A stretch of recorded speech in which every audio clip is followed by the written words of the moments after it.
मकान मालिक का प्यार या धोखा। हेलो दोस्तों, आज मैं आपको एक ऐसी कहानी सुनाने जा रही हूँ जो आपके दिल को छू जाएगी, लेकिन साथ ही आपके रोंगटे भी खड़े कर देगी।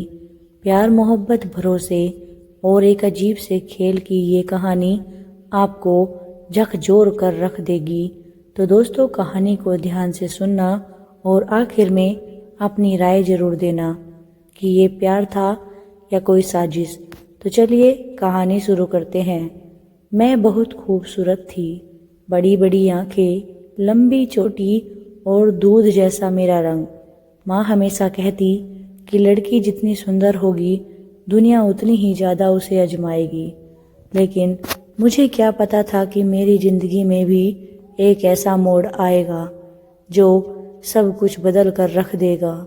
हमारा घर छोटा था, लेकिन माँ ने मेहनत करके हमें बड़ा किया था। मैं सुबह शाम गांव में दूध बेचती थी। शहर में भी कुछ घर थे जहां मैं रोज जाया करती थी। उन्हीं में से एक घर था रघु साहब का घर।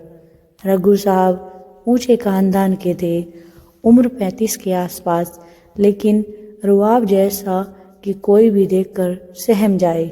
लंबा कद, गहरी आंखें और चेहरे पर वो अजीब सी कशिश जिसे बचना मुश्किल था। पहली मुलाकात का असर। एक दिन जब मैं उनके घर दूध देने गई तो नौकर ने मुझे अंदर बुला लिया। मुझे ताज्जुब हुआ क्योंकि पहले कभी ऐसा नहीं हुआ था। मैंने सोचा शायद मैडम घर पर होंगी, लेकिन अंदर सिर्फ वही थे। आओ बैठो, उन्होंने सोफे की तरफ इशारा किया। मैं घबरा गई, लेकिन फिर सोचा कि बड़े लोग ऐसे ही होते हैं। मैं सिर झुकाए खड़ी रही। तुम रोज आती हो, कभी बैठकर पानी भी नहीं पीती। उनकी आवाज़ में एक अजीब सा अपनापन था। जी, माँ इंतज़ार कर रही होगी, मुझे जाना चाहिए, मैंने धीरे से कहा। उन्होंने मेरी ओर देखा, मुस्कुराए और बोले, इतनी भी क्या जल्दी है, 2 मिनट बैठ जाओ। मैं न चाहते हुए भी बैठ गई। उनका कमरा बहुत आलीशान था। झूमर की हल्की रोशनी फर्श पर, महंगा कालीन और हल्की खुशबू पूरे माहौल को अजीब बना रही थी। तुम बहुत खूबसूरत हो, उन्होंने अचानक कहा। मुझे लगा कि जैसे किसी ने बिजली गिरा दी हो। मैं घबरा गई, मेरे गाल लाल हो गए। जी, मैं सिर्फ इतना ही कह पाई, हाँ सच कह रहा हूँ। इतनी मासूमियत बहुत कम देखने को मिलती है।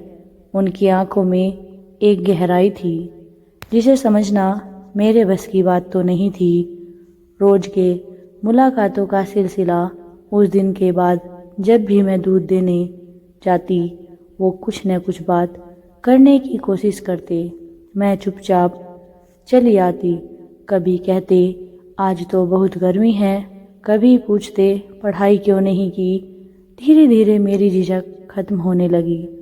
अब मैं भी उनसे बात करने लगी।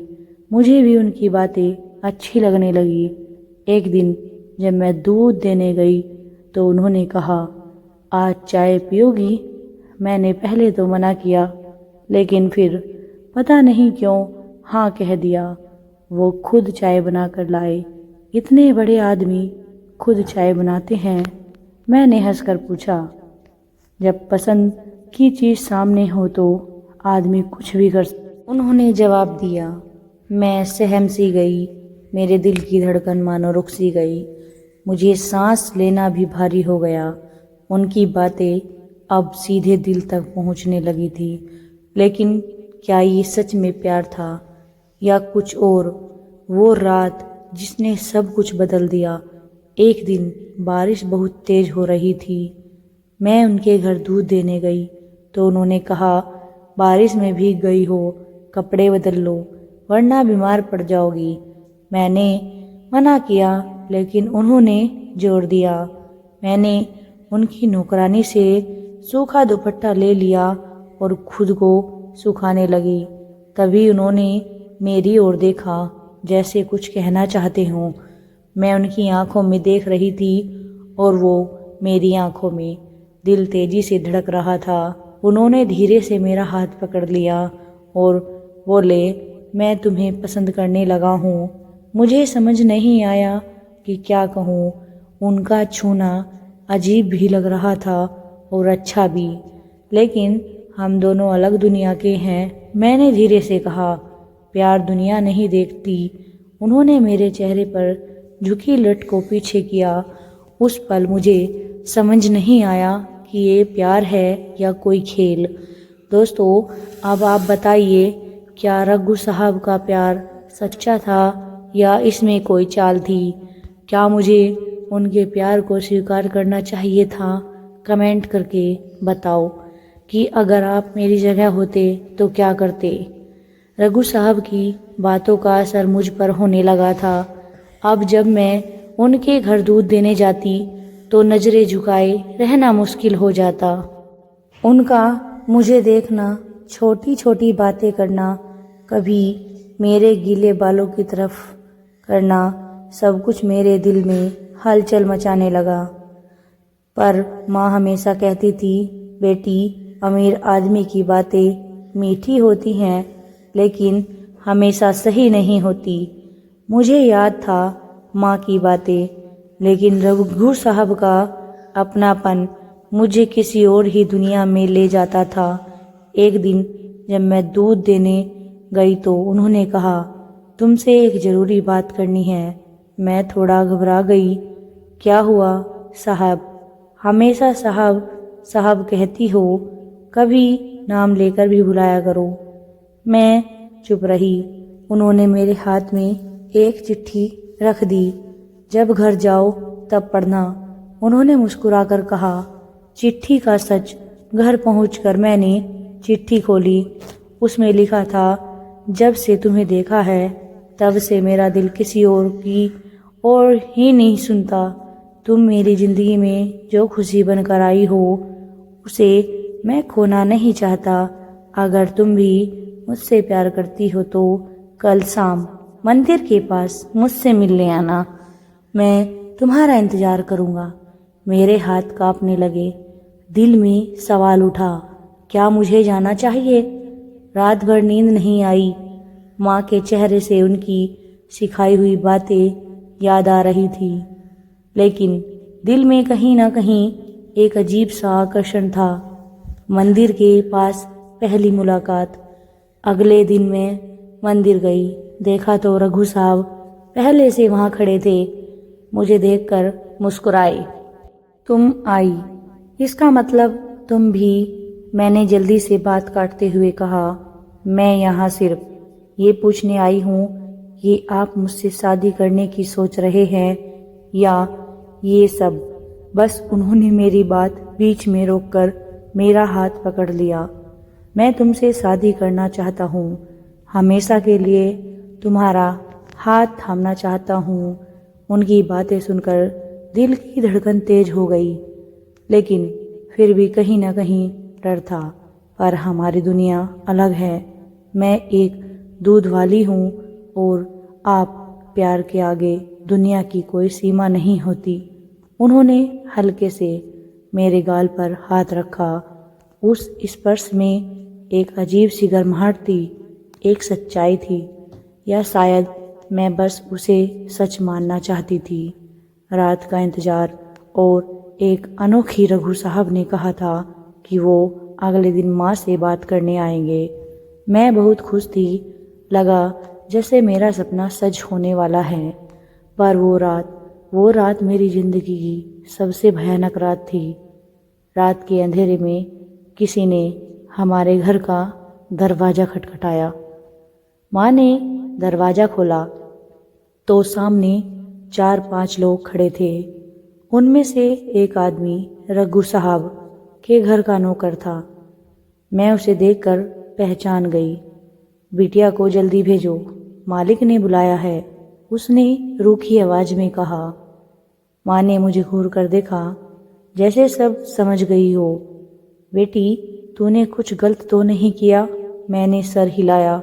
नहीं माँ, रघु साहब तो मुझसे शादी करना चाहते हैं।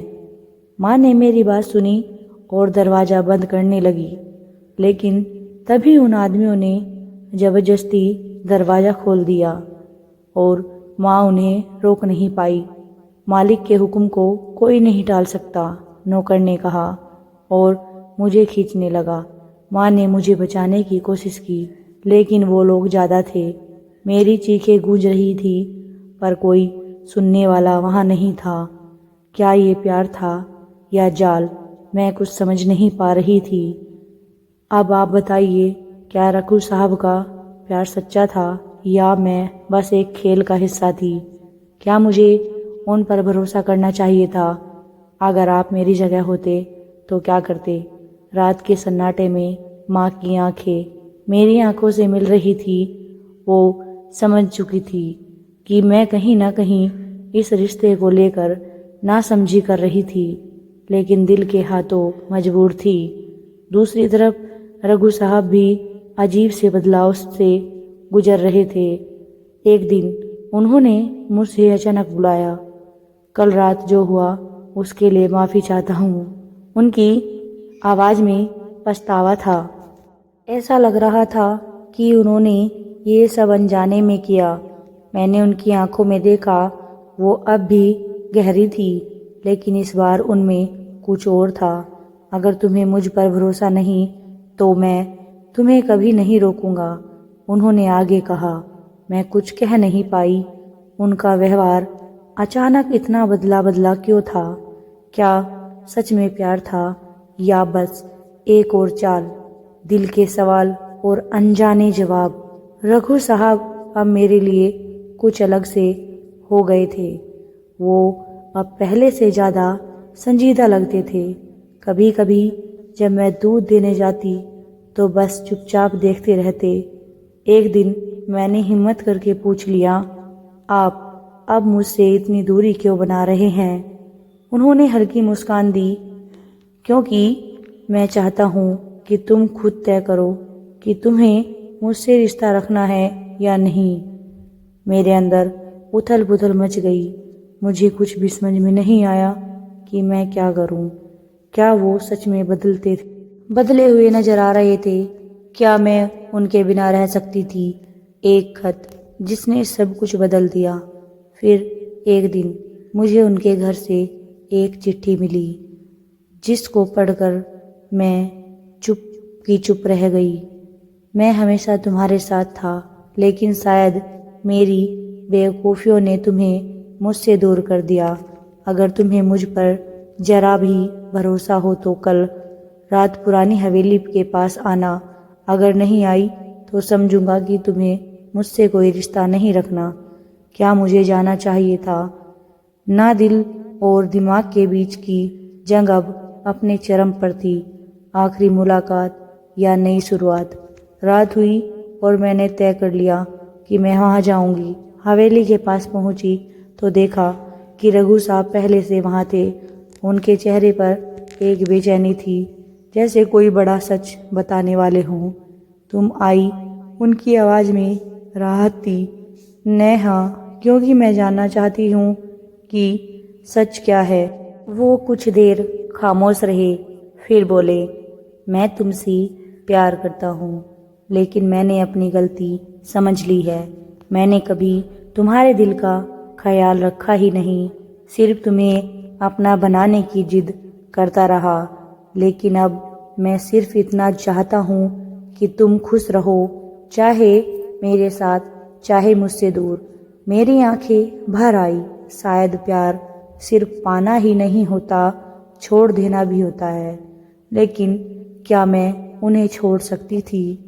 आपको क्या लग रहा है? अब आपकी बारी। क्या मुझे उनसे दूसरा मौका देना चाहिए? क्या प्यार सिर्फ एक बार होता है या हालात के हिसाब से बदलता रहता है? अगर आप मेरी जगह होते तो क्या करते? कमेंट करके बताइए। मैं आपकी कमेंट की प्रतीक्षा करूंगी। आप ज़रूर कमेंट करें और बताएं कि आज की कहानी हमारी कैसी लगी और आपको किस तरह की कहानियाँ बेहद पसंद हैं, यह भी कमेंट में बताएं, ताकि हम आपको ऐसी ही कहानियाँ सुना सकें और आपके पास पेश कर सकें। अगर आपने चैनल सब्सक्राइब नहीं किया, सब्सक्राइब कर लीजिए। धन्यवाद।